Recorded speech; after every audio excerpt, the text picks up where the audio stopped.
Minn demokrazija sħiħa taħt gvern tal-Partit Nazzjonalista għal demokrazija difettuża taħt il-Labor. Din hija l-analiżi li toħroġ mill-indiċi li ġie ppreżentat mill-Economist Intelligence Unit Democracy, indiċi internazzjonali li jpoġġi l-Gvern Malti fil-kategorija ta' pajjiżi b'demokrazija difettuża u juri li l-Gvern ta' qabela waqa' berba' postijiet fil-klassifika ġenerali ta' dan l-indiċi bir-riżultati jiġu żvelati mill-Gazzetta In-Nazzjon.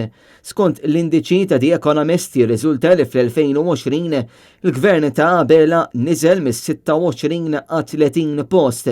B'dan l-iskor għat-tieni sena konsekuttiva il-Gvern Malti jinsab fil-kategorija Flawed Democracy.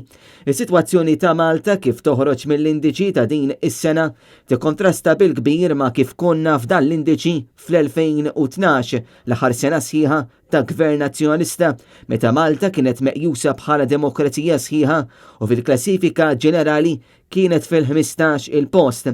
Dan kollu jfisser li fl-aħħar 8 snin taħt Joseph Muscat u Robert Abela il-Gvern nizzel isem Malta fejn tidħol id-demokrazija mill-15 għal 30 post.